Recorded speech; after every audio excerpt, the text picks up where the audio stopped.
Good morning, good afternoon, good evening, and a very pleasant night to you, my pack, and welcome back once more to Vega Conflict, and it's time to do that stats breakdown of the premiere that I wanted to do a few days ago before World of Tanks 2.0 dropped, and I was grinding through the campaign, got the wind tuned, and it's going to be very fun moving forward. This stuff just starts to get spammed out again, and I can't wait. We'll take a look at that Marauders thing in a bit, but for now,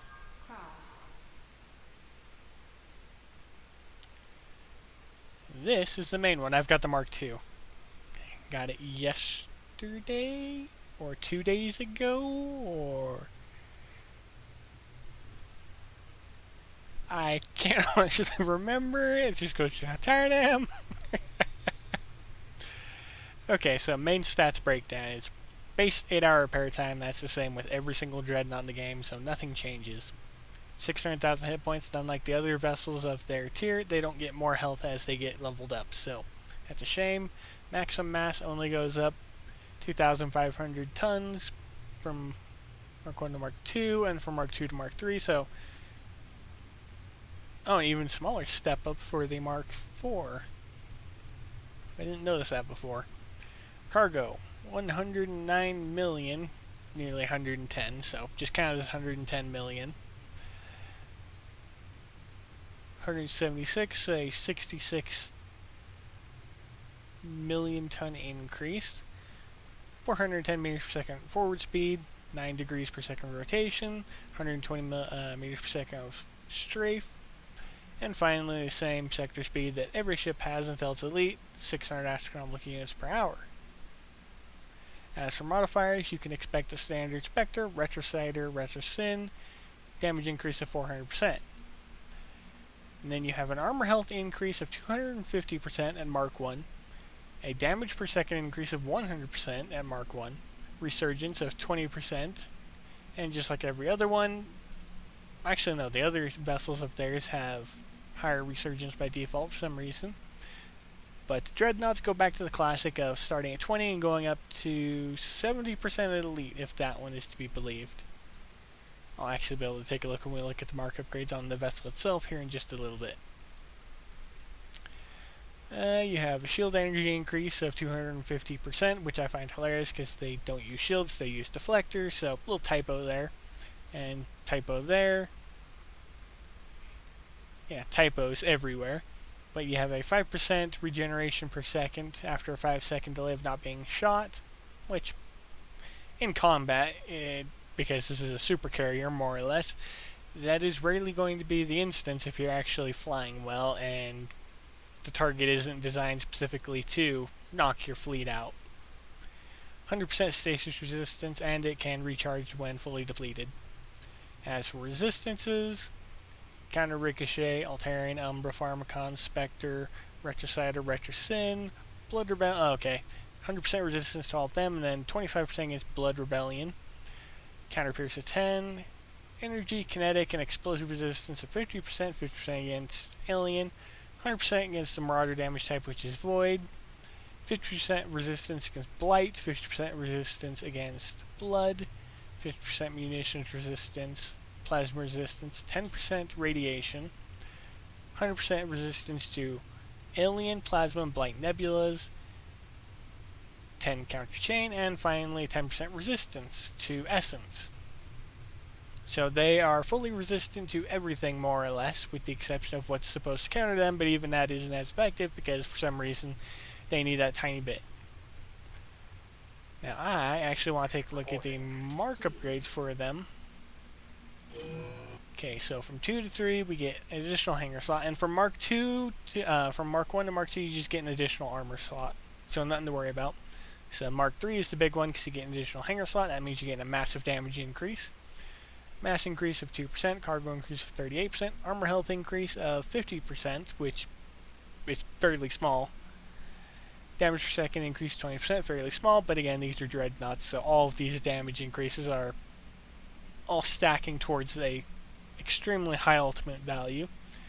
Increase resurgence value of 10%, so neither here nor there. It's just the thing that will help you in PvP to be able to fight a little bit more before you have to go back permanently for repairs. shield energy increase of 50%, and a shield recharge increase of 5%. Interesting, but nice. And as for Mark 4, you get an additional modification slot, bringing the total to 3. Get another 2% mass, double the cargo. Armor health doesn't increase, but your damage per second does. Resurgence goes up by another 10%. And shield energy remains the same, and you keep the same shield recharge bonus. Mark 5, you're getting an additional deflector slot, so you got 7 in total. Not bad. Mass goes up 6%. Cargo is 114% up. Health finally gets increased by another 50%. Damage per second goes up by another 20%. Resurgence goes up by another 10%. Shield goes up by another 50%. And an additional 5% for the recharge. Nice. And finally, Elite gets an additional squadron slot. Mass goes up 8%, and cargo, you get that massive bonus that we always expect with the Elite.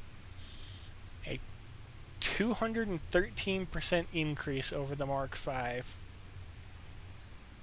No change in armor health. You get that 30% increased sector speed, which brings up to 720. Damage per second goes up by another 20%. Resurgence goes up to the 70% that we expect. Shield value doesn't increase further, and shield recharge doesn't increase further. Now let's actually talk about fittings. I didn't intend on doing this, but I figure it might be fun. So, recently the weight of the vessels was changed around. A few people had to refit, stuff like that, and my general thing was I only lost 1% of my damage per second between my Mark 1 and my Mark 2, because this is basically the Mark 1 fitting. The only thing I did is drop down these from level 2 to level 1, and it all fits together. And I'll probably coin... Actually, I'll do that now.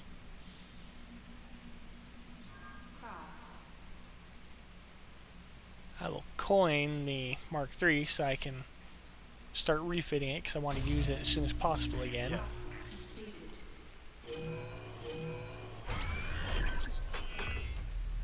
But the general fitting I'm focusing on is the carrier aspect of it.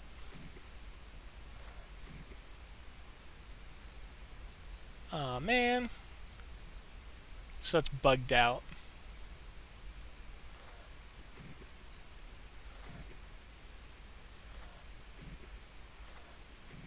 Okay, well that happened after the update. But either way, that'll most likely be fixed fairly quickly.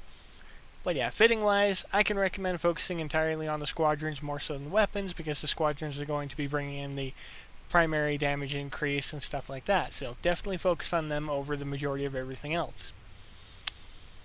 After that, as for modifications... Oh, come on. Don't know. I'm just having issues with my muscles right now, I guess. But I can say not to use the long strike one. I was just using test build for it, seeing. But the main one I can recommend is that one for the increased damage. Don't worry about the ship speed. Don't worry about an increase in the squadrons, because you want them to come back as quickly as possible to replenish their health to full. So the longer they're out there at low health, the less damage you're doing. So never increase the duration of them. You can get stasis resistance, rotation speed, which isn't a bad choice because it does turn pretty slowly, so rotation could be potential. You have weapon speed, which only applies to the lance. I don't recommend it. You have increased damage against juggernauts, which I could recommend to help pick them apart in targets a little bit quicker, because everything else seems to just melt under the squadron's firepower. Deflector energy increase, don't need that because it's a dreadnought. Don't need the enrage. Disruption, haven't really had any issues with it, so you can ignore that. Targets and AoE, ignore that. Shield damage, I haven't had any issues with that yet. Acceleration and rotation, possibly. And this one is just a flat out weapon cooldown increase, and I'll most likely switch back to that one because that's the one I had on it originally.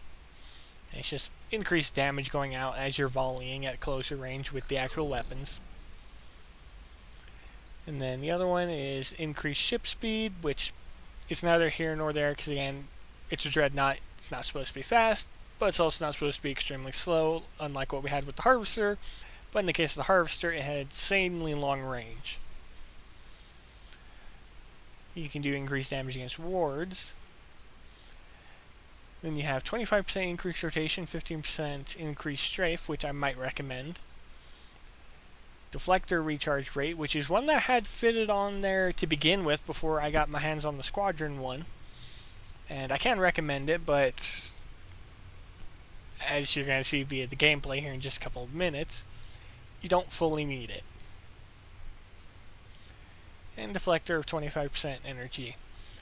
Yeah, no, I'm definitely going to say that I'm going to switch back to the breakthrough and just continue let it doing that. Actually, no. I'll switch to one of the mobility ones, just help it out a little bit. But the question is, do I want rotation, or do I actually want forward speed?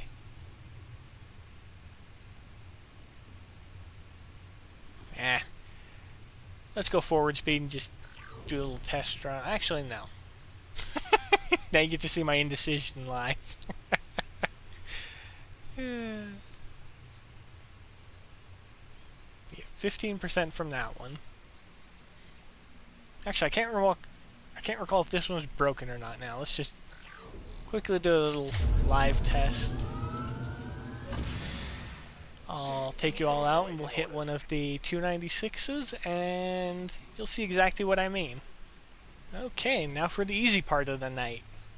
And I mean the very, very easy part because I was hitting these for about 10 minutes repair time before with the Mark II. Now I have a little bit more damage, so each squadron should help take them apart just a little bit faster now. And this is what I mean by the rotation speed, so yeah, definitely might need to boost that one.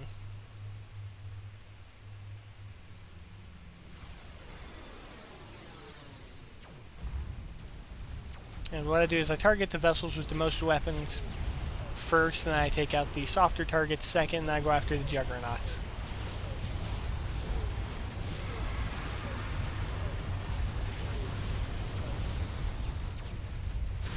Reason being, less damage you take because you're taking guns out of the fight.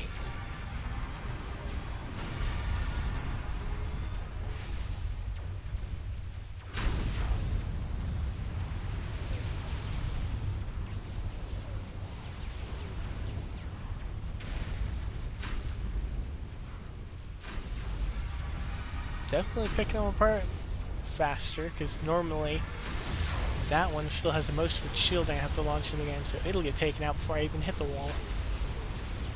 Nice. That one.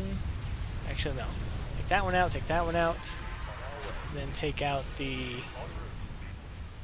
third one up there. Because sooner they're out of the fight, less damage you're going to be taking from them, so just do a thing that makes sense.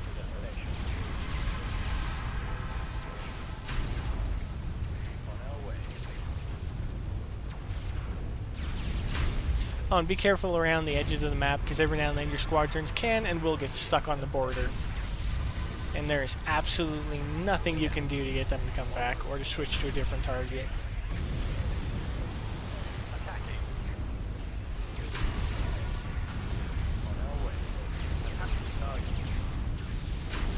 Don't mind a little mess up there. I am tired at the moment, as you can probably guess. But you just more or less, after you take out all the main targets, you just focus on the juggernauts one at a time. And that was all for a comfy little 3-coin repair. So 12 minutes for that one due to me messing up the flying there towards the end and for some of the targets, but I'll give myself the excuse that I'm a little bit more tired than usual at the moment. But after this fight, I'll take it back home and then I'll send you all off. Actually, I'll just do so now, because the video is basically done. The rest of the talking I want to do will be in the comments section below, so yeah. Hope you enjoyed the video so far, everybody. I know this is a bit of a longer one at 16 minutes worth of recording, so probably 14 minutes worth of footage.